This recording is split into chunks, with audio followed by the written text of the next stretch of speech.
Imagínate esto, estás en el peor lugar del mundo. Un acantilado de 120 metros en medio de Okinawa, Japón, en pleno 1945. El fuego enemigo no para. Las granadas explotan a metros de ti. Los cuerpos de tus compañeros están tirados por todas partes, algunos gritan, algunos ya no gritan. Los japoneses acaban de lanzar una contraofensiva brutal y tu batallón completo está huyendo, corriendo hacia atrás, dejando atrás a los heridos, porque quedarse significa morir. El comandante dio la orden, retiren, ahora, sin excepción. Y mientras todos corren hacia la seguridad relativa del borde del acantilado, mientras el ruido de la guerra lo cubre todo, mientras las probabilidades de sobrevivir un segundo más en esa meseta son casi nulas, hay un hombre que no corre. Un hombre que se queda. Solo. Sin armas. Sin escudo. Sin nada más que sus manos, su kit médico y una fe que sus compañeros nunca entendieron. Y ese hombre al que sus propios compañeros llamaron cobarde durante meses, al que sus superiores intentaron expulsar del ejército con cargos militares, al que ridiculizaron, golpearon y humillaron de maneras que habrían quebrado a cualquier otro. Ese hombre es el que esa noche va a salvar a 75 soldados arrastrándolos uno por uno hasta el borde del acantilado, bajándolos por la roca con una cuerda improvisada, rezando entre cada rescate con las manos temblorosas y la voz quebrada. Por favor, Dios. Uno más. Déjame salvar uno más. Esta es la historia real de Desmond II. El único soldado en la historia de los Estados Unidos que ganó la Medalla de Honor del Congreso sin disparar jamás una sola bala. El hombre que el ejército quiso expulsar y que terminó siendo la persona a quien ese mismo ejército le debía la vida. Y posiblemente la historia más extraordinaria de valentía, fe y humanidad que el siglo XX produjo en todos sus campos de batalla. Pero antes de arrancar con la historia, y te lo juro que vale cada segundo, si eres nuevo en este canal, bienvenido. Aquí contamos historias reales e historias de cine de una manera diferente. No hacemos resúmenes apresurados. Hacemos que sientas la historia, que entiendas a las personas detrás de ella, que salgas de aquí con algo que no tenías cuando llegaste. Si eso te gusta, suscríbete ahora mismo, el botón está justo ahí abajo. Activa la campana para no perderte ningún video. Y si ya eres parte de esta comunidad, gracias, de verdad, gracias. Ahora sí, vamos con Desmond II. Prepárate, porque esto va a golpearte fuerte. Desmond Thomas II nació el 7 de febrero de 1919 en Lynchburg, Virginia, en el seno de una familia profundamente marcada por dos fuerzas opuestas que lo moldearon de maneras que él mismo tardó años en comprender del todo, la violencia y la fe. Su padre, William II, era un hombre destrozado por las secuelas de la Primera Guerra Mundial, había perdido a 3 de sus mejores amigos en combate durante esa guerra, y ese trauma sin procesar lo convirtió en un hombre difícil, dado al alcohol, que en sus peores momentos sacaba una pistola cuando las discusiones en casa se calentaban más allá del control, creando en el hogar de los dos esa atmósfera particular de tensión que los niños absorben sin palabras pero guardan para siempre en él. Cuerpo. Su madre, Berta, era exactamente lo contrario, una mujer de una fortaleza moral extraordinaria, profundamente creyente en la fe adventista del séptimo día, que crió a Desmond y a sus hermanos con la convicción inquebrantable de que el amor era la única respuesta válida a cualquier situación, y que el quinto mandamiento, no matarás, no era solo un precepto religioso, sino la ley más fundamental de la existencia humana. Hubo un día específico en la infancia de Desmond, él tenía quizás 10 u 11 años, en que su padre, en un momento de borrachera y rabia, apuntó esa pistola al hermano mayor de Desmond durante una pelea, y Desmond tuvo que intervenir, y mientras sostenía el arma en sus manos temblorosas, sus ojos cayeron sobre el cuadro de los 10 mandamientos que colgaba en la pared de la sala, ese cuadro que mostraba a Caín matando a Abel con el texto del mandamiento debajo, y algo se grabó en él con la permanencia de una cicatriz. Nunca, bajo ninguna circunstancia, bajo ninguna presión del mundo, usaría un arma para dañar a otro ser humano. Esa convicción, nacida en ese momento específico de la infancia de Desmond II, resultaría ser la fuerza más poderosa que jamás entró al campo de batalla de Okinawa. Antes de que la guerra llegara a redefinir completamente la vida de Desmond, llegó ella, y su llegada fue el tipo de cosa que los hombres como Desmond reconocen de inmediato porque es exactamente lo que habían estado esperando sin saber que le esperaban. Dorothy Chute, una enfermera de hospital con quien Desmond se cruzó casi por accidente cuando fue a donar sangre. Un acto completamente voluntario y completamente Desmond, porque así era él desde siempre, alguien que daba sin que nadie se lo pidiera, que veía una necesidad y respondía a ella sin esperar reconocimiento. Dorothy era alegre sin ser frívola, directa sin ser brusca, profundamente creyente sin ser rígida, y vio en ese joven delgado de Virginia con voz suave del sur y ojos honestos algo que la mayoría de la gente no se detenía a notar porque estaba acostumbrada a buscar fuerza en los lugares equivocados, una integridad que no se doblaba bajo la presión social. Una bondad que no era un signo de debilidad, sino una forma de fuerza que muy pocas personas en la historia han tenido el privilegio de conocer en persona.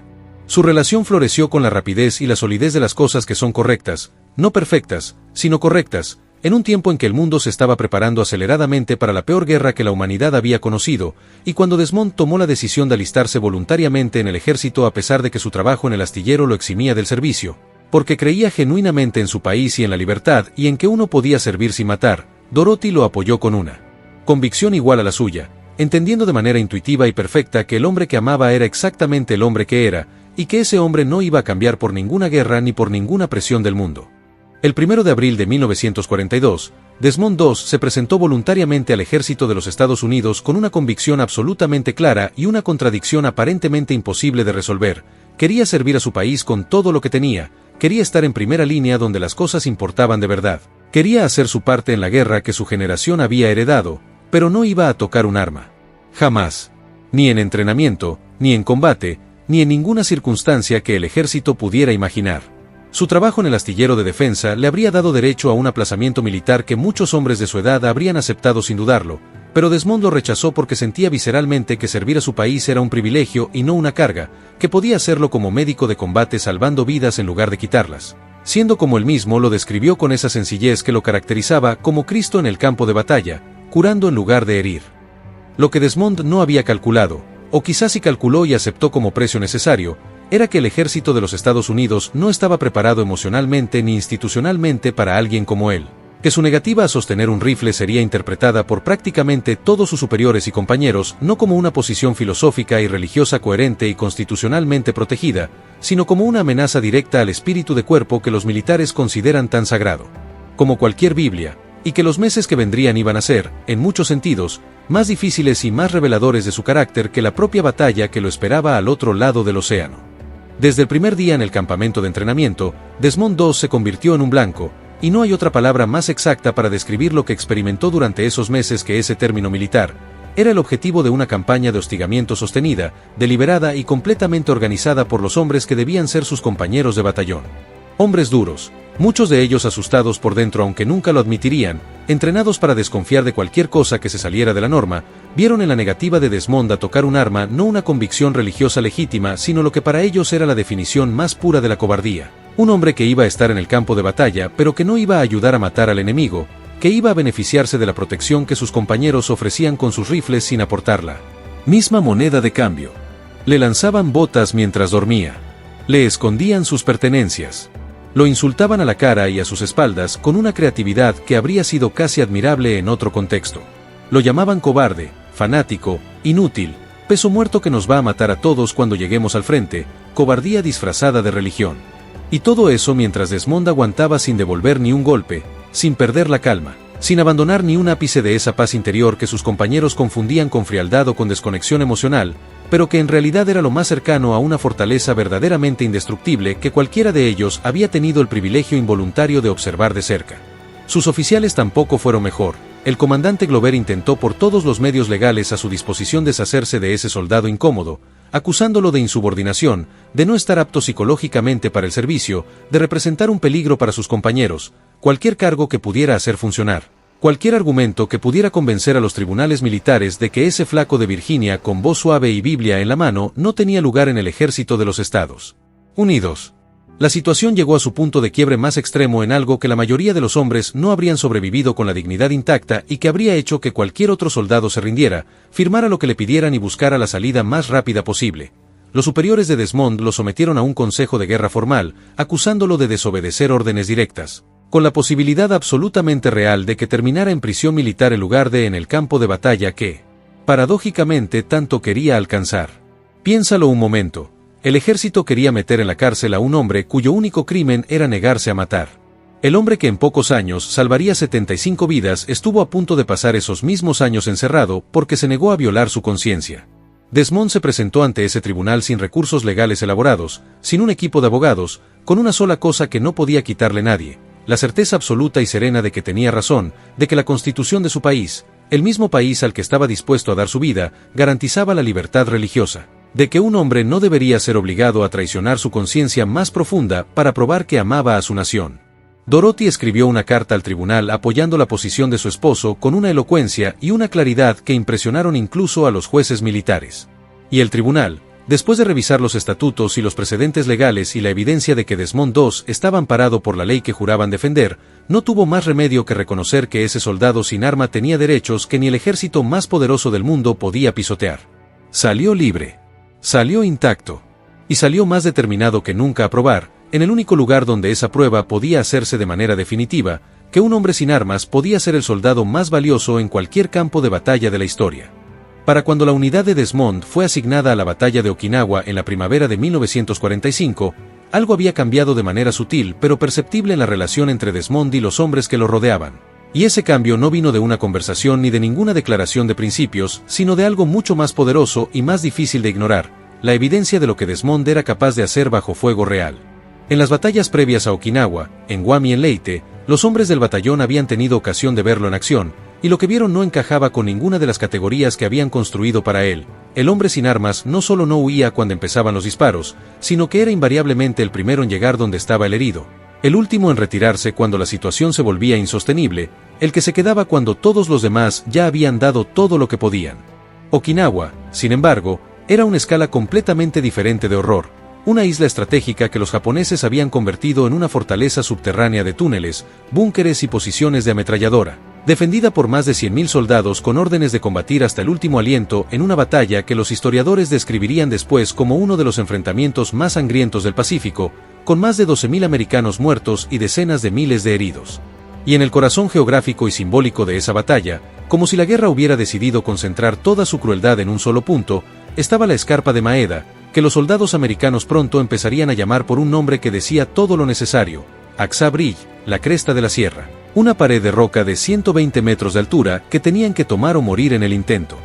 La escarpa de Maeda, Aqsa Bridge, era, en términos militares puros, una pesadilla de proporciones casi absurdas, un acantilado empinado y resbaladizo que los soldados tenían que escalar utilizando escaleras de soga y redes de malla, completamente expuestos al fuego enemigo durante cada segundo del ascenso, para llegar a una meseta en la cima donde los esperaban miles de soldados japoneses perfectamente atrincherados en una red de búnkeres de hormigón, túneles subterráneos que conectaban, posiciones a lo largo de toda la meseta, y trampas diseñadas específicamente para maximizar las bajas americanas en cada metro de terreno. Los primeros días de combate en la cima establecieron el patrón que se repetiría con una brutalidad metronómica durante semanas. Los americanos escalaban el acantilado y ganaban terreno durante el día a un costo espantoso de vidas, avanzando metro a metro en combate cuerpo a cuerpo de una violencia que ningún entrenamiento podía prepararte para vivir en primera persona, y los japoneses lo recuperaban todo durante la noche con contraofensivas masivas que obligaban a los soldados americanos a retirarse nuevamente, volver a bajar el acantilado, y prepararse para empezar otra vez al amanecer. Desmond estaba en medio de todo eso, sin arma, con solo su kit médico y sus manos, arrastrándose bajo el fuego para llegar a los heridos, aplicando torniquetes con fragmentos de su propio uniforme cuando el material médico se agotaba, susurrando palabras de aliento a los hombres que se morían con los ojos abiertos mirando el cielo de Okinawa, haciendo todo lo que podía hacer y a veces más de lo que humanamente era posible hacer. Y sus compañeros habían empezado a notar algo que no podían explicar con la lógica del campo de batalla, que donde estaba Desmond, de alguna manera que nadie podía cuantificar pero que todos sentían, más gente sobrevivía. Que ese hombre sin arma era quizás, sin que nadie lo hubiera elegido ni planeado, el más esencial de todos ellos. Y entonces llegó la noche que haría de Desmond II una de las figuras más extraordinarias que la historia militar americana ha producido en 2 siglos. Los japoneses lanzaron una contraofensiva nocturna masiva y coordinada que tomó por sorpresa la posición americana en la cima de Aqsa Bridge, explosiones en cadena, fuego cruzado de ametralladora, granadas lloviendo desde posiciones que el día anterior no existían, un caos organizado que en minutos convirtió la meseta en algo indescriptible. Los oficiales americanos dieron la única orden posible en esas circunstancias: retirada inmediata, todo el mundo baja del acantilado, nadie se queda. Era la decisión correcta desde el punto de vista táctico. Era la decisión que salvaba al batallón. Y dejaba atrás, desperdigados por toda la meseta, a los soldados americanos que habían caído durante el combate y que estaban heridos, inconscientes, o en ese espacio intermedio donde todavía eran salvables si alguien llegaba a tiempo. Todos bajaron.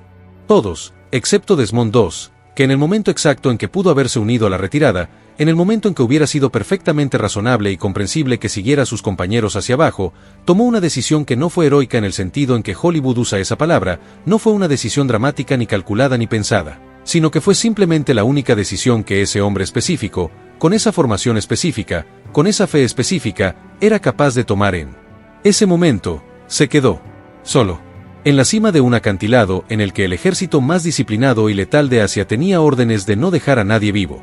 Y empezó a rastrear la meseta bajo el fuego, encontrando a sus compañeros heridos uno a uno en la oscuridad, cargándolos o arrastrándolos hasta el borde del acantilado, atando alrededor de sus cuerpos una cuerda con el nudo de marinero que había aprendido de niño, y bajándolos por los 120 metros de roca hacia las manos de los compañeros que esperaban en la base, repitiendo entre cada rescate, con las manos temblorosas y la voz rota, la única oración que tenía: por favor, Dios mío.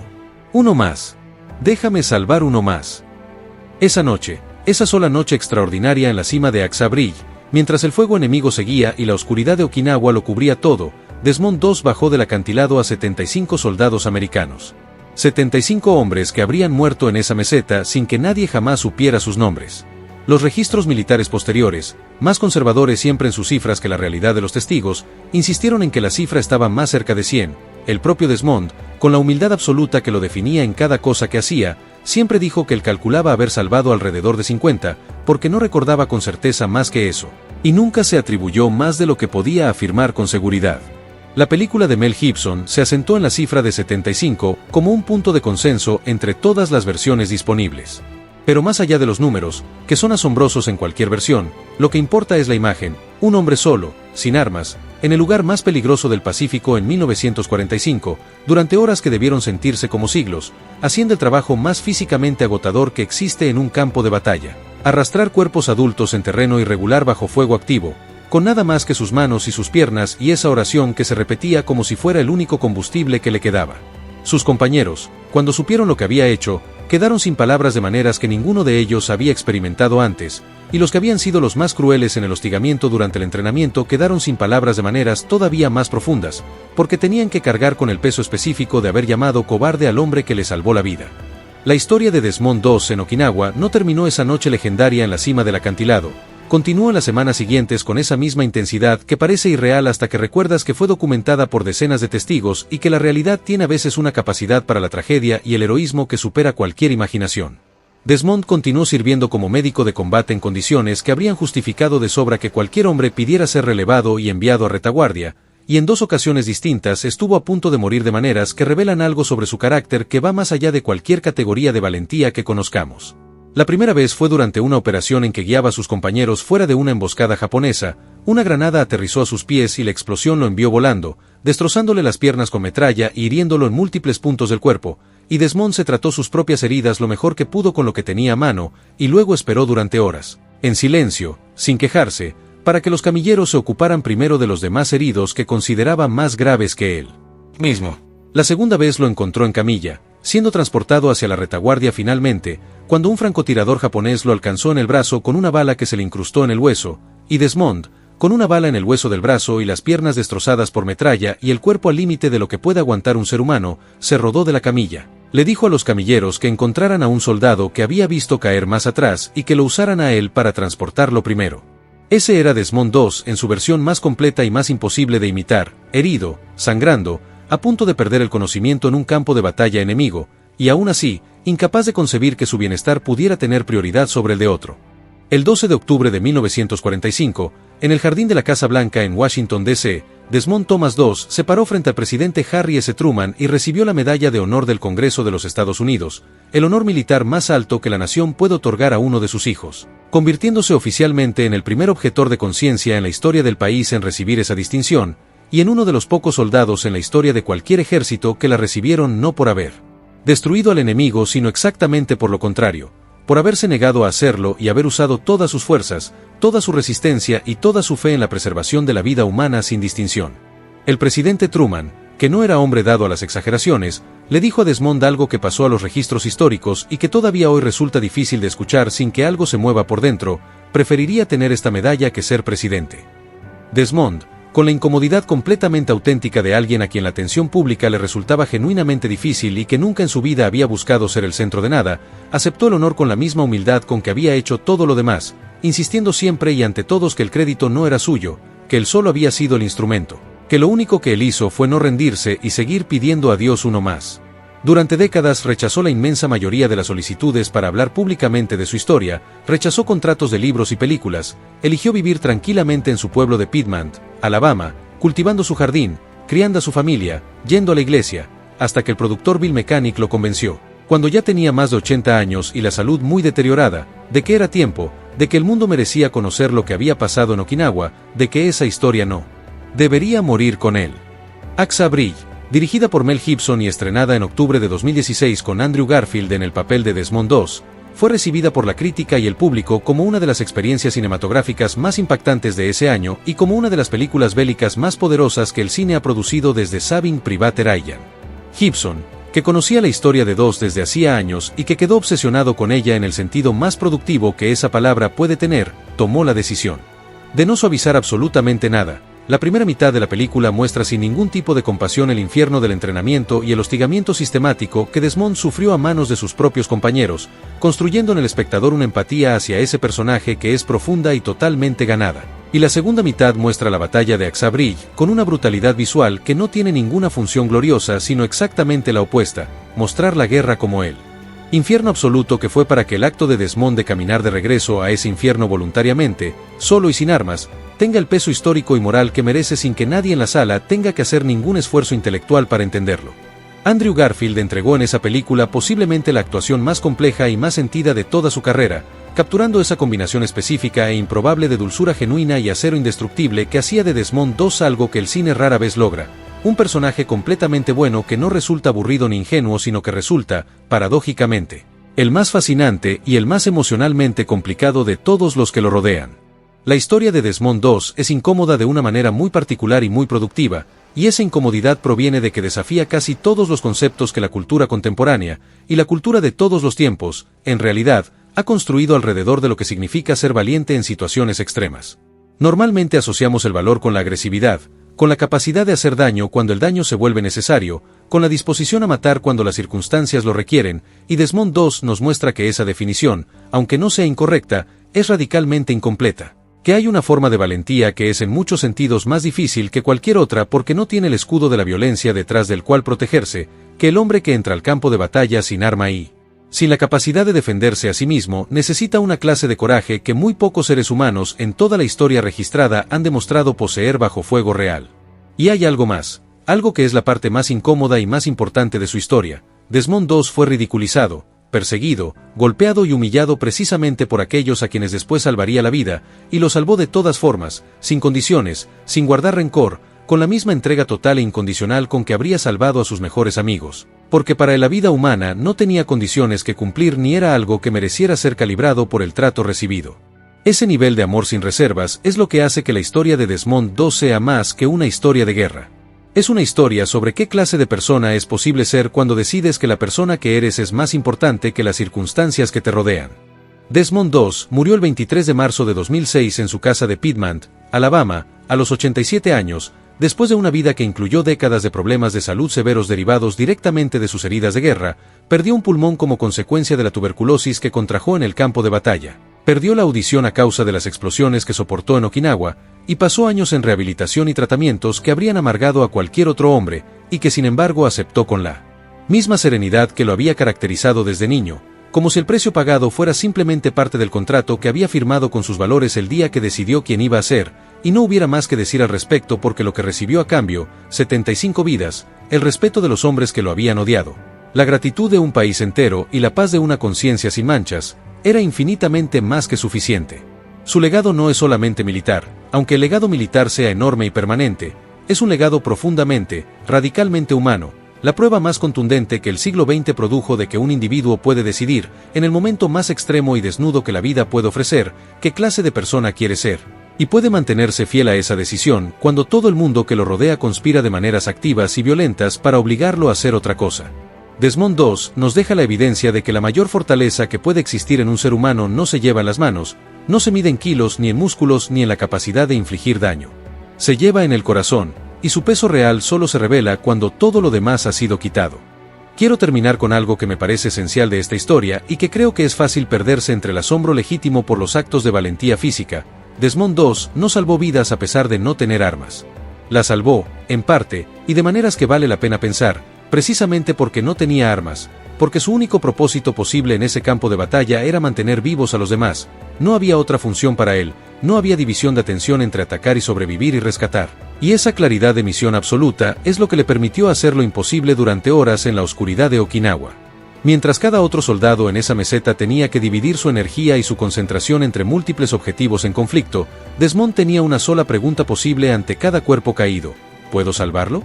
Y esa simplicidad feroz de propósito, alimentada por una fe que nunca pedía aprobación de nadie, es lo que convirtió a ese flaco de Virginia con voz suave en el hombre más efectivo de toda la batalla. Así que la pregunta que esta historia nos deja no es si deberías entrar a una guerra sin armas. Esa no es la pregunta, y sería una simplificación que no le hace justicia ni a Desmond ni a nosotros. La pregunta es esta: ¿cuál es tu propósito? ¿Cuál es la cosa por la que estás dispuesto a quedarte cuando todos los demás están corriendo hacia la salida? Y cuando el mundo entero te dice que estás equivocado, que eres un cobarde, que no tienes lugar en ninguna batalla de las que importan, tienes la valentía tranquila, la valentía sin espectáculo, la valentía de Desmond II para quedarte firme, mirarlos a todos a los ojos y demostrarles quién eres tú. Eso es todo por hoy, y fue mucho, porque la historia de Desmond II exige todo eso y más. Si este video te movió algo, si te hizo pensar diferente sobre lo que significa ser valiente, si te recordó a alguien que conoces que tiene ese tipo de fortaleza silenciosa que el mundo suele no ver hasta que es demasiado tarde, cuéntamelo en los comentarios. Quiero saber qué parte de su historia te tocó más fuerte. Y si todavía no eres parte de esta comunidad, suscríbete ahora mismo. El botón está justo ahí abajo, y la campana actívala para que no te pierdas ningún video. Comparte este video con alguien que necesite recordar hoy que la valentía existe, que la bondad no es cobardía, y que el hombre más poderoso en cualquier sala puede ser el que no lleva armas. Hasta la próxima semana. Y recuerden siempre lo que Desmond le pedía a Dios en la oscuridad de Okinawa: uno más. Siempre uno más.